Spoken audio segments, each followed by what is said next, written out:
Two pretty entertaining games for your Sunday afternoon in round 12. The Dogs versus Dragons, probably not as great a quality as the secondary game in Raiders and Eels, but overall two entertaining products there. And we start off with the Dogs here. You've got four guys in the top four there in terms of point scoring. But guys, just before you jump into this one, obviously watch this one, but then jump into the Thursday, Friday, and the Saturday reviews as well. I'm getting a lot of questions around certain players that have played over the weekend. I get a bunch of questions over the weekend about those guys. And the easiest way, I actually do a big rundown on every relevant player in each game. That's the beauty of these individual videos over the weekend. So jump in and watch them if you're obviously busy over the weekend.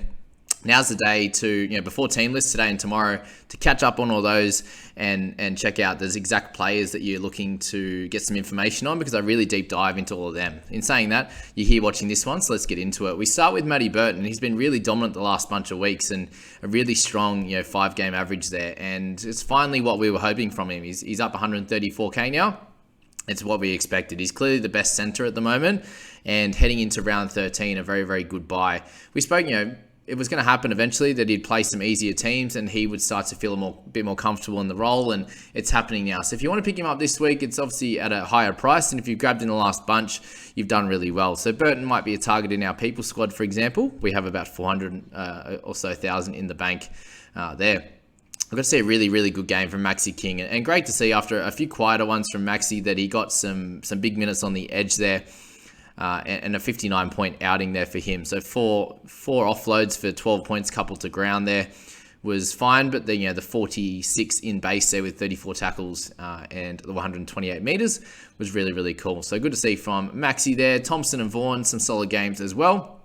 And then Lomax with a 50. So he's been pretty solid all year. Like he started the year pretty low at a 500K clip after a bit of a worse season last year compared to what he had in the past. And just that try assist at the start just shows his class. We know how talented he is, and he can continue to score at these rates going forward. And they obviously don't play this in round 13, but he might be a bring in 14, 15, 16, or even just straight on 17 if there's a few injuries and stuff in the centers there. So Lomax, a great game from him. Obviously a little love interest of mine, but yeah, Lomax was good. We'll have to get him in at some point, shouldn't we? Although it didn't really work out with Peoples for the Peoples squad, so we'll work this out. Marshall King and Dufty both with 49. Flanagan as well, and Woods. So four guys on the 49 bandwagon. Ben Hunt got a nice try himself, but really not good enough 48 when he's picking up a try. Usually when he gets those try-scoring games, he's up around the 70 to 80 mark. So just at the moment, just his tackles have been a little bit lower than normal. The missed tackles wasn't that bad this week, but in terms of other attacking stats, just wasn't there, and the kick meters a little bit lower than normal. But with the ball in play a little bit less, with the 34 to 24 scoreline, it makes sense why a few of these guys are down a little bit if they didn't pick up many attacking stats. So that's that with Benny. Averillo got a couple of nice tries, kind of killed our hopes and dreams a little bit with Carraz on his outside when he went. They had a nice shift down the right, and it all just ended with Averillo. They stripped him too much that Averillo didn't have to pass it to Carraz. So is what it is on that one, but Averillo, decent score. Birdie as well with 44 was solid. Amone, if you've got him still, he's picking up a 39 and making some cash now. So that's nice. A nice 20K this week, 55 overall after his pretty poor start to the year. So he's just getting more involved running the ball. Obviously a couple of turnover tackles. Did get a nice try assist as well. So yeah, definitely getting involved much more these days. And that price now with the few really nice scores in his rolling average, I think you should be holding him all the way through till 17 now. Hopefully you can get a few more good scores for you, especially in that round 17, and then moving on from there would be my thoughts there. Cody Ramsey's playing solid footy as well. They're coming up against some lesser teams, obviously, so I'd be looking at his schedule and seeing if from round 14 onwards, he's going to be able to get, come up against some okay teams, and then he can still score fairly well and get some try assists and tries. But he's looking a lot better in that position than he does at fullback. That's on the wing, that's for sure. Joshy Jackson. So we got a little bit of a bump up at the end of the with updates there for 36, but obviously not good enough if you're looking to pick him up. Sorry, I've read that wrong before. It was 55K. Amone went up after this week, and I was looking at that for Jackson. I was like 92K, so he's down 92 overall, down 19 for the week. So he's still going to be a solid option this week. But then we also have the introduction of guys like Angus Crichton, who a few people got lucky with and just picked him up, considering thinking he was going to play Origin, and he actually hasn't got that opportunity. So Jackson's still a solid option. Just the 27 tackles is really, really low. He did spend a decent amount of time on the edge, though, and Maxi King through the middle, so the team list was a little bit misleading. So let's see how they shape up this week, and if Jackson's actually, I suppose how do we know if he's actually going to be playing through the middle? Because we want those tackles to be up. The 80 metres is fine with a couple of tackle breaks, but we want 45 plus tackles for Jackson. That's where he gets the safety, because there's other guys like Tohu Harris who are solid options as well. Congrats to the nut trucker, Blake Laurie, for getting his first meaty in his 91st game. We're still waiting on Mr. Twile to get his. Come on, Tigers, sort him out. Look after a brother. Moses Sully with 26, so a lighter one for him. For Tyler Mariner, got extra minutes this week with 35, but a lower score at 19. So Rad didn't run the ball too much. Had the offload and the tackle break, but again, his price is going to drop a bit more before you get an opportunity to bring him in. Okay, so the bring in for the week was Karaz, obviously a big trade in this week. Did get 36k in gains, which is nice, but it could have been a lot more. I think he had a pretty solid game, to be honest with you. In actual footy terms, I think he was a little bit unlucky with a few different things. There was a few passes that he went to dive on. A bit loose passes from other players or the other team, and he tried to dive on it, got a touch on it, and that got him an error, for example. He had those two tries that Averillo got on his inside. He did have a nice run for an offload and a tackle break, so there was definitely some great signs. The run meters was down a bit. The ball wasn't in play as much with the 34-24 scoring there, so just a few things that didn't go his way, and he's still a really talented player. There's a couple of, really got off the ground and shot up and took some good catches in the in-goal and stuff like that, so great player. He'll come good. Would have been nice to get a good score out of him this week if you decided not to bring him in, or you decided to play him leave him on the bench. Then well done to you. We'll be playing him this week, and hopefully he gets a decent score. So that's that with our first game, guys. Just don't stress on Karaz. He actually had a good game of footy. Just didn't work out, unfortunately, for him. If you're new here, guys, subscribe, like this video. I appreciate that so much. I actually was speaking in the game day chat to a couple of guys before this game, and I was like, gee, it'd be nice to get a nice 80 again from Dillbags Brown, and the man delivered. He's a beautiful, beautiful human, and came out with 3 line breaks and a couple of tries to go with 10 tackle breaks and 198 meters. So special effort from him. The tackles were down more than normal, and he was carrying a bit of an ankle injury, which he rolled it earlier on in the game. So for him to continue stick it out, knowing that he did have a bye this coming week and couldn't really get the ankle much worse than what it was, he stuck it out, and we're very appreciative as owners of him to get back that 29k that we'd been losing for a little bit with his lower scores. But a 55 average overall is what I'd hoped for at the beginning of the season, and a few up and down games he's got there. So really happy with that, and I think that a few people will probably target him in 14, 15, 16, 17 as a guy that's been super dominant so far this year in the 6th position. And we obviously had a few games in the centres which killed him. That's that. Simonson, he actually had an awesome game. He's run the ball with so much gusto. Do you reckon he was trying to get back at the team that got rid of him? What do you reckon? He played really, really good footy. A couple of line breaks, 2 tries, try assists as well, 3 offloads, 11 tackle breaks. Man, oh man. He's at 423k now. I'd imagine a few people might look to pick him up, but he hasn't really done this at all year. He's been a 25, 26 average player until this one. Ryan Madison, let's talk about him. He's been absolutely on a tear. 853k now. To play 55 minutes through the middle and continually beat your PPM. This is what we used to see from him on an edge playing 80 minutes, is averaging 60, low 60s there. The few tackle breaks, few offloads, and just getting 55, 60 in base there. So Madison continues to do that with only 4 in negatives there. So he gets a chance to play Origin, so he'll be missing, you just say he'd be at least missing 2 games, considering he'll play off the bench for Origin there. So 13 and 17 he should be missing, and I think that a lot of people will try and pick him up somewhere either in 18 or 19, or probably in round 14 or 15 there for Madison. So he's been a terrific pickup for anyone who did. There's obviously a decent percentage now that did at 5.5, and obviously a decent amount in the top 5,000. So well done to any Madison owners. If you're a Papali'i owner, then you need to be picking him. You're really happy. If you're not an owner of him, you're going to be picking him up in 14 instantly at 913k. He'll be playing from round 14 all the way to the end of the year. So you should be a must-have heading into round 14. So just keep that in mind. If you don't own him, my team definitely killed me for the large chunk of this season. So Papali'i just played 73 minutes through the middle. Incredible effort, 63 in base.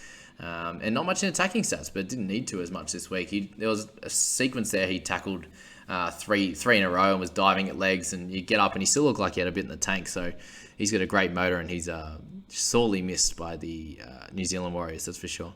Papali'i's had a great run this last bunch of weeks too. Another 41k in rises, but he goes off to Origin.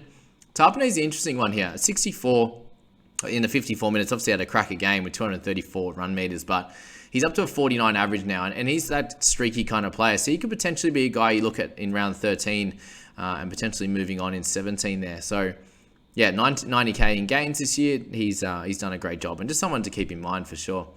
Reed 53 and Moses 50, both solid there. 59 tackles for Reedy. He did a great job. You're really happy with the 53. You're getting him at a 50 average there in his price. And Moses had an okay game. Did what he needed to do. Tackled well. Kicked in general play. Got 1 try assist and kicked his goal. So they ended up with a W. And Moses will be happy with that if you're still owning him. There's still a solid percentage at 12 for him. And Reedy's got 7.5. So that's that there. Whitehead. So Corey Horsburgh continues to get big minutes. So he's a very interesting one as well as a potential play through this period. But a 550k, if you don't have guys like Nat Butcher and stuff, then he could sneak a potential option for you. But he's the only one that's getting regular minutes for their forwards, for example. Apart from like Papali'i. Sutton there getting 36 minutes, for example, and he's a strong middle forward. Sebastian Chris, 2 tries. Junior Bolo there with 44. So he's just getting the lower minutes for the Eels, which is interesting. White made Origin again, so it'll be interesting to see if he's actually in a play or if he's a 19th, 20th, 21 man. We'll work that one out shortly, but Schneider could be playing if you own him. White only owned by a small percentage. It looks like he'll probably play for the Raiders. I'd imagine Hines will get the opportunity to play 14. Okay, Niokore had a decent game. Adam Elliott, so the 40, you're getting the 43 minutes out of him. He's working really hard when he's on there. Really liking how he's running the ball. So if I'm sticky, I'm keeping him in my side for a long time. He's running with a lot of gusto, like not looking to offload too much, but just really, really pushing the ball hard, getting 12 to 15 meters every run. So Elliott, we take the 40, another 28k in gains. So if you picked him up a while ago around that 400k mark, you're close to that 100k in gains now. All right, Penasini, so we're really happy with his output as well. Obviously snuck the try in there and got the 84 meters, 15 tackles, 4 tackle breaks, the offload there. So he's just doing a bit of everything and really happy with his output, but obviously the head knock, probably a good timing in terms of at least he got most of the game. If you played him like myself, you get the 39 points, but then he gets a week off. He can really just relax and get back to good health. And I think that really, if you want to, he's someone that you could look to move on, but his average has been increasing week on week, and he's in the mid 40s now as a 5-game stretch at least. So I think he's someone that you can hold if you want to. If you can sneak 12 to 14, 15 plays for this week, I think you can hold off on trading him out and use him for 17 and potentially be like a keeper in the centers. Obviously, we have a lot with Aiken and Burton and these types of guys, but Penasini can be that third guy if you need to. Heading into round 17, we're probably going to move on, I'd say around that 16, 17 from guys like Tungor, Taylor May and stuff, unless they really stick to that mid 40s average. So Penasini could be a guy that you keep hold of. But completely up to you what you want to do with that one. Zach Wolford, a few people asked me about. I just don't think that his output is enough. He's not running the ball, so they're not winning. Them winning last week, I think, was the reason why he got bigger minutes. And we'll have to talk about the Starling stuff. But for Starling to have just as much output as Wolford in that time, obviously a couple of tackle breaks, one run. Not that they had a lot of ball during that back end of the game, but Wolford, young fella getting an opportunity. He'll obviously play next week as well, but the 55 minutes for Starling's 25. What happened to that period there where Starling was almost getting more starting minutes than Hodgson? Like, I guess Starling gone backwards in that time. I don't know. That was only like a matter of 2 years ago, and Starling's only should only be improving from here. I don't know if game planning that is different to them, but he's obviously getting 25 minutes is not enough. We'll have to keep hold of him for this week, but a 28k loss, and we'll probably lose a bit more next week, especially if he plays off the bench. He could be a trade out at some point as well. And if you only got Starling in your hooking role, you're going to have to bring in a hooker in round 14. So the Reed Mane, these types of guys could be a play in that one there. So I wouldn't be looking at Wolford, even with the bigger minutes. You might average about 30, 35, make a bit of cash, but not worth it. Savage, I think he had a pretty solid game, to be fair. To only get 23, to run for 212 meters, he had the ball in his hands a fair bit. They were pretty good in defense on him, but I think that he's a sneaky option this week as a cash out that could make a little bit of money there. The 23 obviously doesn't make any cash now, but he's going to make a little bit for the next bunch of weeks, especially until CNK comes back. And at best, you get him all the way to 16, and then you could move him on from there. At worst, he's a bit of a cash out, a cash out that, again, scores okay next week, hopefully. And then you could use him as a red dot from 17, 18, 19. If you have enough trades to work around that, then he could be a sneaky one. And if you're hoping for a Schiller red dot so you could loop this week, you didn't happen to get it, unfortunately. So that's that. In that video, guys, actually, we'll mention Gutho again, but he's down 100k in total now, and he's playing okay. Just the run meters are really low for some reason. And then obviously a few errors. That drop, I actually haven't seen him drop a ball like that in a long time. So that was, obviously fell straight into the Raiders. Who was it? Who scored it? Whitehead? Someone. Got that easy try there. So, yeah, Gutho hasn't been scoring as well in fantasy. Playing solid footy in general, but, yeah, that was a weird drop, that's for sure. Anyway, guys, hope you enjoyed this one. We'll catch you in the next one. I'm going to go through the round results, which was pretty cool this week. We had a good week overall. So, catch you in those ones. See you guys.